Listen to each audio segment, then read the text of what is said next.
আসসালামু আলাইকুম। প্রতিরক্ষা সম্পর্ক জোরদার দুই বৃহত্তর মুসলিম দেশ পাকিস্তান ও ইন্দোনেশিয়ার উদ্বিগ্ন ভারত। ইউক্রেনে হামলার মাধ্যমে ডোনাল্ড ট্রাম্পের হুমকির জবাব দিল রাশিয়া। ক্লিন এনার্জির ক্ষেত্রে চীনের কাছে শোচনীয় পরাজয় যুক্তরাষ্ট্রের। তুরস্কে শুরু হচ্ছে বিশ্বের অন্যতম বৃহৎ সমরাস্ত্র প্রদর্শনী। সৌদি আরব, কাতার, আমিরাতের পর এবার বাহরাইনের মাল্টি-বিলিয়ন ডলার বিনিয়োগ চুক্তি যুক্তরাষ্ট্রের সাথে। বিডিভিউজ ইনফোটেনমেন্টে স্বাগত জানাচ্ছি আমি সুরভি দিবা। আজ জানাবো প্রতিরক্ষা সংক্রান্ত গুরুত্বপূর্ণ কিছু খবর। প্রতিরক্ষা সম্পর্ক জোরদার করার উদ্যোগ নিয়েছে মুসলিম বিশ্বের দুই সর্ববৃহৎ জনসংখ্যার দেশ পাকিস্তান ও ইন্দোনেশিয়া। এর অংশ হিসেবে বর্তমানে পাকিস্তান সফর করছেন ইন্দোনেশিয়ার প্রতিরক্ষা মন্ত্রী ও সেনাপ্রধানের নেতৃত্বে একটি উচ্চ পর্যায়ের দল। মঙ্গলবার তারা রাওয়ালপিন্ডিতে বৈঠক করেছেন পাকিস্তানের সেনাপ্রধান ফিল্ড মার্শাল জেনারেল আসিম মুনিরের সাথে। বৈঠকে দুই দেশের প্রতিরক্ষা সহযোগিতা, আঞ্চলিক নিরাপত্তা এবং দুই দেশের আর্মির মধ্যে আন্তঃসহযোগিতা বৃদ্ধির পদক্ষেপ গ্রহণ সহ বিভিন্ন বিষয় নিয়ে আলোচনা করেন। এর আগে সম্প্রতি পাকিস্তান প্রতিরক্ষা সম্পর্ক জোরদার করে তুরস্ক, আজারবাইজান সহ বেশ কয়েকটি মুসলিম দেশের সাথে। বর্তমানে বাংলাদেশের সাথেও পাকিস্তান দ্বিপাক্ষিক সম্পর্ক জোরদারের চেষ্টা চালিয়ে যাচ্ছে। এছাড়া চলছে পাকিস্তান, বাংলাদেশ, চীন ত্রিপাক্ষিক সম্পর্ক উন্নয়নের কাজ। খবর ছড়িয়ে পড়েছে ভারতকে বাদ দিয়ে সার্কের আদলে নতুন জোট গঠনের। পাকিস্তান, চীন ও বাংলাদেশের সাম্প্রতিক এই কূটনৈতিক চেষ্টায় গভীরভাবে উদ্বিগ্ন হয়ে পড়েছে ভারত। বস্তুত জুন মাসে ভারত পাকিস্তান সংক্ষিপ্ত যুদ্ধে পাকিস্তানের কাছে ভারতের শোচনীয় পরাজয়ের পর পাকিস্তান বিষয়ে আগ্রহী হয়ে ওঠে অনেক দেশ।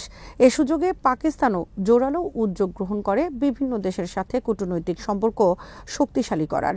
বস্তুত দীর্ঘদিন ধরে পশ্চিমা বিশ্বে পাকিস্তানের বিরুদ্ধে ভারতসহ বিভিন্ন মহল থেকে অপপ্রচারের ফলে বিশ্বে পাকিস্তান সম্পর্কে বড় ধরনের নেতিবাচক মনোভাবের জন্ম নেয়। তবে জুন মাসে ভারত পাকিস্তানের যুদ্ধের পর ভারতের প্রকৃত চেহারা উন্মোচিত হয়েছে বিশ্বে এবং ইমেজ সংকটে ভুগছে বর্তমানে ভারত। যুক্তরাষ্ট্রের শতাধিক কোম্পানি বর্তমানে আগ্রহী পাকিস্তানের বন্দর ঘিরে ব্যবসা বাণিজ্য সম্প্রসারণে। সম্প্রতি যুক্তরাষ্ট্রের বাণিজ্য মন্ত্রণালয়, পররাষ্ট্র মন্ত্রণালয় এবং পাকিস্তান মিলে আয়োজন করে একটি ওয়েবিনারের। এতে যোগ দেয় যুক্তরাষ্ট্রের ৬৫টি কোম্পানি, যারা আগ্রহ প্রকাশ করেছে পাকিস্তানের করাচি, পোর্ট কাসিম সহ বিভিন্ন বন্দর ও অবকাঠামোতে বিনিয়োগ ও ব্যবসা করার বিষয়ে। এদিকে বুধবার ব্রিটেন নিষেধাজ্ঞা তুলে নিয়েছে পাকিস্তানের এয়ারলাইন্সের ওপর থেকে। এর ফলে ৫ বছর পর আবার পাকিস্তানের যাত্রীবাহী বিমান প্রবেশ করতে যাচ্ছে ব্রিটেনের আকাশে। ২০২০ সালে ব্রিটেন পাকিস্তানের যাত্রীবাহী বিমান ব্রিটেনের আকাশে প্রবেশের ক্ষেত্রে নিষেধাজ্ঞা আরোপ করে। ওই বছর পাকিস্তানের একটি বিমান দুর্ঘটনায় ৯৭ জন যাত্রী নিহত হওয়ার ঘটনার পর সামনে আসে পাকিস্তানে পাইলট নিয়োগের ক্ষেত্রে ব্যাপক দুর্নীতি আর অনিয়মের বিষয়টি। এরপর ব্রিটেন নিষেধাজ্ঞা দেয় পাকিস্তানের এয়ারলাইন্সের ওপর। তবে বুধবার নিষেধাজ্ঞা তুলে নেওয়ার বিষয়ে পাকিস্তানে নিযুক্ত ব্রিটিশ রাষ্ট্রদূত বলেছেন, পাকিস্তানের এভিয়েশন নিরাপত্তা বর্তমানে অনেক ভালো। এর আগে ইউরোপিয়ান ইউনিয়নও নিষেধাজ্ঞা তুলে নেয় পাকিস্তানের এভিয়েশন সেক্টর থেকে। ব্রিটেন সহ ইউরোপিয়ান ইউনিয়ন পাকিস্তানের এভিয়েশন নিষেধাজ্ঞা তুলে নেয় ইউরোপের সাথে পাকিস্তানের দ্বিপাক্ষিক ব্যবসা বাণিজ্য নতুন মাত্রা পেতে যাচ্ছে। পাকিস্তান এয়ারলাইন্স পিয়া জানিয়েছে, কেবলমাত্র ব্রিটেনের নিষেধাজ্ঞার কারণে তারা বছরে ১৫০ মিলিয়ন রুপির ক্ষতির শিকার হয়েছে। পিয়া ব্রিটেনের লন্ডন, ম্যানচেস্টার, বার্মিংহাম সহ বিভিন্ন গন্তব্যে নিয়মিত ফ্লাইট পরিচালনা করত। সংক্ষিপ্ততম সময় ইসলামাবাদ ম্যানচেস্টারের মধ্যে পিয়া ফ্লাইট পরিচালনা শুরু করবে বলে জানিয়েছে এক বিবৃতিতে। এদিকে পাকিস্তানের অভ্যন্তরে এখনও চলছে বিদেশি মদতপুষ্ট সন্ত্রাসী হামলা। পাকিস্তান আর্মি জানিয়েছে বুধবার তারা বেলুচিস্তানে হত্যা করেছে ৩ জন ভারতীয় সন্ত্রাসীকে। এর আগে বিদেশি মদতপুষ্ট সন্ত্রাসী বাহিনীর এক টার্গেট হামলায় নিহত হয়েছে পাকিস্তান আর্মির একজন মেজর। এর পেছনে ভারতপন্থী সন্ত্রাসী বাহিনী ফিতনা আল হিন্দুস্তান জড়িত বলে অভিযোগ করেছে পাকিস্তান আর্মির জনসংযোগ বিভাগ ISPR। ডোনাল্ড ট্রাম্পের হুমকির জবাব দেওয়া শুরু করেছে মস্কো। রাশিয়া বুধবার ভোররাতে ৪ শতাধিক দূরপাল্লার ড্রোন হামলা চালিয়েছে ইউক্রেনে। এ হামলার লক্ষ্যবস্তু ছিল ইউক্রেনের দ্বিতীয় বৃহত্তম শহর খার্কিভ, দক্ষিণের বন্দরনগরী ওদেসা ও উত্তরের শহর সুমি। চলতি সপ্তাহে যুক্তরাষ্ট্রের প্রেসিডেন্ট ডোনাল্ড ট্রাম্প পুতিনের প্রতি হুমকি দিয়ে বলেন, তাদেরকে ৫০ দিনের সময় দেওয়া হলো। এর মধ্যে যুদ্ধ বন্ধ না করলে রাশিয়ার বিরুদ্ধে কঠোর অবরোধ আরোপ করা হবে। ইউক্রেনকে দেয়া হবে দূরপাল্লার মিসাইল সহ আধুনিক অস্ত্র, যার মাধ্যমে তারা আক্রমণ চালাবে রাশিয়ার বিরুদ্ধে। ট্রাম্পের এই হুমকির পর বস্তুত শেষ হয়ে যায় আলোচনার মাধ্যমে ইউক্রেনের যুদ্ধ বন্ধ করার সম্ভাবনা। প্রকাশ হয়ে পড়ে ট্রাম্প পুতিনের তথাকথিত বন্ধুত্বের অসারতা। ট্রাম্পের এই হুমকির বিরুদ্ধে আনুষ্ঠানিক কোনো প্রতিক্রিয়া জানায়নি ক্রেমলিন এবং মস্কো। তবে রাশিয়ার গণমাধ্যমের খবরে বলা হয়, রাশিয়া শিগগিরই এর উপযুক্ত জবাব দেবে। যুদ্ধ বন্ধ করা নিয়ে ডোনাল্ড ট্রাম্পের ভাওতাবাজির দিন শেষ হয়ে আসছে। শান্তির মুখোশে তার যুদ্ধবাজ চেহারা ইতোমধ্যে দেখেছে বিশ্ব। ইরান ইয়েমেনে হামলা পরিচালনা এবং ফিলিস্তিনে ইসরায়েলের গণহত্যায় সমর্থনের মাধ্যমে একদিকে সে মুখে বলছে যুদ্ধ বন্ধ করতে চায়, অপরদিকে ইসরায়েল ও ইউক্রেনকে নিয়মিতভাবে অস্ত্র দিয়ে যাচ্ছে। মস্কোপন্থী বুদ্ধিজীবীদের পক্ষ থেকে বলা হয়েছে, ইউক্রেন যুদ্ধ বন্ধের নামে ট্রাম্পের তৎপরতার মূল উদ্দেশ্য হল তাদের নিজেদের ব্যবসায়িক স্বার্থ আদায় করা। ইতোমধ্যে তারা তার প্রমাণ দিয়েছে ইউক্রেনের $500 বিলিয়ন রেয়ার আর্থ খনিজ সম্পদের অর্ধেক মালিকানা লাভের চুক্তির মাধ্যমে।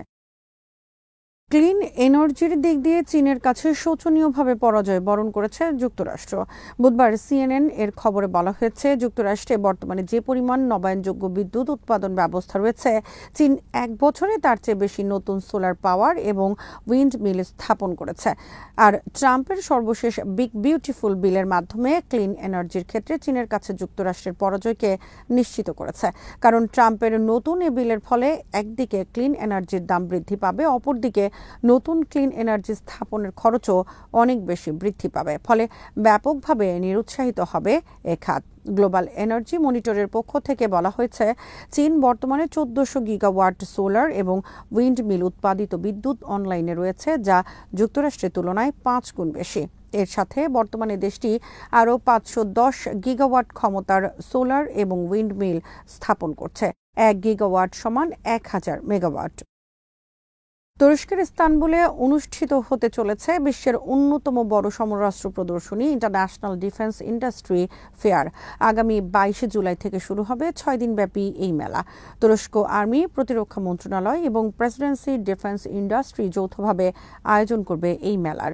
Istanbul expo centre, Ataturk airport, wow hotel এবং আতাকয় মেরিনা মেলার ভেন্যু। তুরস্ক সহ বিশ্বের বিভিন্ন দেশের সমরাস্ত্র শিল্প তাদের সর্বশেষ আধুনিক বিভিন্ন অস্ত্র ও অস্ত্র প্রযুক্তি হাজির করবে এখানে।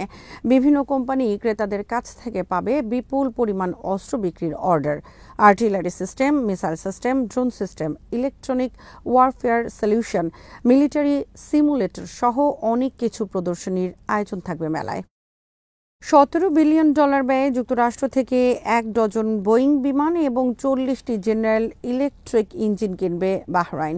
বাহরাইনের crown prince Salman bin Hamad al Khalifa বুধবার ওয়াশিংটন সফরের সময় এই ঘোষণা দেন। সফরে তিনি বুধবার বৈঠক করেছেন ডোনাল্ড ট্রাম্পের সাথে। এছাড়া যুক্তরাষ্ট্রের পররাষ্ট্রমন্ত্রী মার্কো রুবিও সহ অন্যান্যদের সাথে দ্বিপাক্ষিক বেশ কয়েকটি চুক্তি স্বাক্ষর করেছেন তিনি। এর আগে গত মে মাসে ডোনাল্ড ট্রাম্পের মধ্যপ্রাচ্য সফরের সময় সৌদি আরবের সাথে $600 বিলিয়ন, কাতারের কাছ থেকে $1200 বিলিয়ন এবং সংযুক্ত আরব আমিরাতের কাছ থেকে $1400 বিলিয়ন বিনিয়োগ চুক্তি করেন। বিভিন্ন আরব দেশের যুক্তরাষ্ট্রে এসব মাল্টি ট্রিলিয়ন ডলার বিনিয়োগের ফলে লাখ লাখ আমেরিকানদের নতুন কর্মসংস্থান হবে বলে জানিয়েছে যুক্তরাষ্ট্রের কর্মকর্তারা। আজ এখানেই শেষ করছি। সমরাস্ত্র, প্রতিরক্ষা ও কূটনীতির নানা তথ্য জানতে চোখ রাখুন বিডি ভিউজ ইনফোটেনমেন্টে। চ্যানেলটি ভালো লাগলে সাবস্ক্রাইব করুন, সংযুক্ত থাকুন আমাদের ফেসবুক পেজে। আল্লাহ হাফেজ।